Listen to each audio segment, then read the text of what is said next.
So for me, fear was a part of my upbringing very early on. And it was all done with love. Mm-hmm. It was all done with the best of intentions, and it was all done based on what I think is the heartbreaking misconception that we can control our lives to the fact that nothing bad will happen to us if we just think about every possible scenario and then try to kind of beat it. And so I was brought up in a lot of ways of don't do this, that's dangerous, don't hurt yourself, don't put yourself out there that way. And what I realized over time is that being told that maybe you shouldn't do something because it's dangerous starts to translate into maybe I can't do it, maybe I'm not capable of doing it, or maybe I'm not capable of handling what might happen if something goes wrong. And it took me a very long time to get to a point, it was really in my 20s, and only when I started taking risks, and not huge risks, but putting myself out there, taking on leadership positions, doing projects that made me feel vulnerable. And they didn't all go great, they didn't all go perfectly, but I learned that when I do something most authentically and in a way I believe in, that I can handle anything, from the greatest of successes to whatever might go wrong, that I am capable not necessarily of needing to predict all that might go wrong, but knowing that I can handle whatever happens to the best of my ability and learn from it. And that's been some of the most beautiful lesson learning I've done. Some of my greatest skills, some of my greatest experiences come from some of the greatest misfires and what we call failure, which I don't think is a bad word. I think F is for fact finding. And so I think it's just an important part of our own growth. Absolutely. So talk a little bit about your decision to become an entrepreneur, to work for yourself. It's so funny when I think about that moment, it was very organic. It's kind of like when I write my books or take on projects. I don't exactly remember the moment. What I knew was we were having a very clean move from Colorado to California, and I was leaving my organization, and I just knew that I had information based on my leadership position for my organization that could help other people.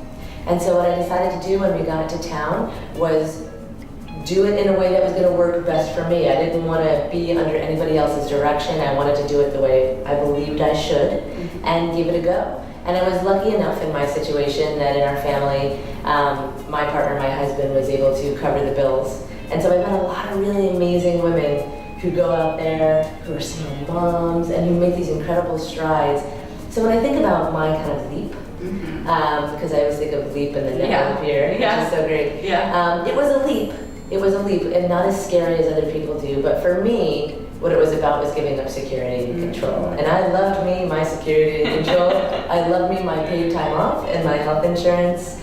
But what I found was giving up some of that security for the independence and the freedom to work on projects that feed me, continually evolving that, and do what I want to do when I want to do it in the way that I feel works for me, has been such a payoff. And every time I think about maybe I should go back, it's so scary, what I think of is the trade-in of how beautiful it is to be able to be an entrepreneur and help people the way that's really meaningful to me. And I just could never give it up. Yeah, well, me too. Proudly unemployable. Exactly. Ruined for life. Exactly. So lastly, tell us just a little bit, you prompt our reader to answer some questions about their fear.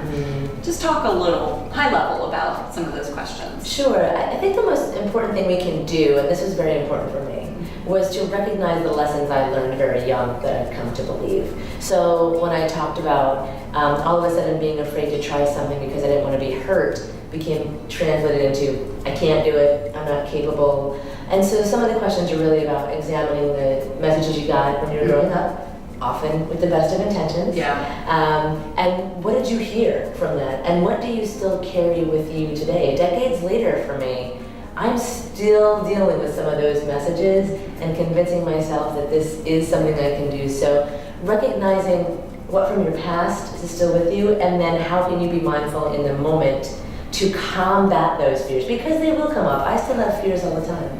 And when they come up, what's going to be my greatest strategy and weapon to slay that fear dragon and do it anyway? That's what I really believe is we all still feel fear. We all feel fear, but when we are really strong and we're able to be our authentic selves, we feel the fear and we go forward anyway authentically.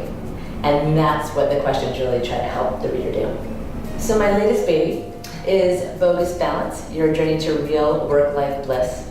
And it's based on the idea that we can't have it all. That work-life balance and the way we've often defined it is actually not attainable. And that's why it frustrates us so very much.